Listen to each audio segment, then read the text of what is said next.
आज देश भर में जो लोग ट्रॉलियों के द्वारा, जो लोग छोटी छोटी रेहड़ियों के द्वारा, या जो लोग अपने घरों में भी यज्ञ कर रहे हैं, वो वास्तव में बहुत बड़ा उपकार का कार्य कर रहे हैं। यज्ञ की प्रक्रिया निस्संदेह केवल व्यक्ति के अपने लिए लाभकारी नहीं बल्कि पूरे समाज के लिए लाभ है। जो ट्रॉली का यज्ञ है वो जिस गली से यज्ञ होता हुआ गया, उस गली में उस यज्ञ के द्वारा जो वायुमंडल शुद्ध हुआ है उसका लाभ सब प्राणियों को होगा, मनुष्यों को भी होगा, अन्य प्राणियों को भी होगा। और इसी प्रकार से जिस घर में यज्ञ हो रहा है, जो लोग व्यक्तिगत तौर पर अपने घर में यज्ञ कर रहे हैं, वो जो है उस घर का तो वातावरण और भी अद्भुत बन जाता है। प्राचीन काल के अंदर हम ये देखते और सुनते आए हैं कि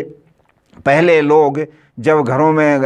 गाँव में रोग फैलते थे पशुओं में या और दूसरे मनुष्यों में, तो उस समय यज्ञ के ही एक विकृत स्वरूप के रूप में यज्ञ की बढ़िया शुद्ध सामग्री और घी लेकर, तसले लेकर के या यज्ञ कुंड लेकर के लोग घरों में इस प्रकार से उसकी सुगंधी को फैलाते थे। घर घर में जाकर के उस यज्ञ को रखते थे और उन घरों में उसका लाभ पहुंचता था और रोग से एक प्रकार से मुक्ति मिल जाया करती थी। ये प्राचीन परंपरा थी, ये वैसे ही तय नहीं हुई, किंतु इनका भी अपना एक प्रभाव रहा है। वर्तमान समय में जिन लोगों को भी शंका है या भ्रांति है कि यज्ञ करने से क्या लाभ हो जाएगा, यज्ञ करना तो बहुत सारे लोग कहते हैं ये भी एक पाखंड और अंधविश्वास है, मैं उनके सेवा में विनम्र निवेदन करना चाहता हूं, पहले यज्ञ की इस पूरी साइंटिफिक प्रोसेस को, इस वैज्ञानिक प्रक्रिया को समझ लीजिए। ये कोई जादू टोने के लिए नहीं किया जा रहा, बल्कि इसमें पदार्थ डाले जा रहे हैं अग्नि में और समिधाएँ जलाई जा रही हैं अग्नि में,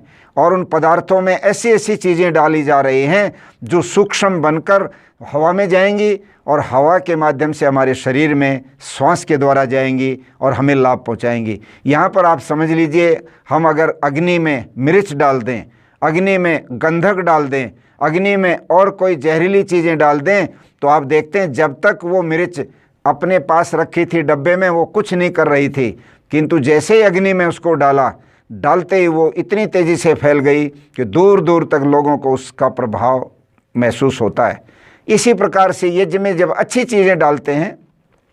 औषधियाँ डालते हैं, तो उनका भी प्रभाव उसी प्रकार से लोगों को अनुभव होता है। ये विज्ञान है और इस विज्ञान को समझने की ज़रूरत है। इसके बारे में अन्यथा कोई धारणा बनाने की ज़रूरत नहीं है। यज्ञ किसी एक मजहब या किसी एक संप्रदाय या किसी एक धर्म की प्रक्रिया के रूप में न देखा जाए, इसको केवल एक कर्म कांड के रूप में ना देखा जाए, बल्कि यज्ञ को वे लोग भी सब करें जो अपने घर का वातावरण शुद्ध करना चाहते हैं, जो अपने गली का, मोहल्ले का और अपने गांव का और अपने शहर का वातावरण शुद्ध करना चाहते हैं। यदि वे सब लोग मिलकर सामूहिक रूप से बहुत बड़े बड़े यज्ञों को करना शुरू कर दें, तो मैं दावे से कहता हूं कि जहां ये पॉल्यूशन की भयंकर समस्या है, जहां ये पर्यावरण की बहुत बड़ी समस्या है, उसमें भी हम बहुत सारी चीज़ों में उसका जो है लाभ उठा सकते हैं। साथियों, इस वीडियो को ज़्यादा से ज़्यादा लाइक करें, कमेंट करें, शेयर करें और चैनल को सब्सक्राइब करना ना भूलें।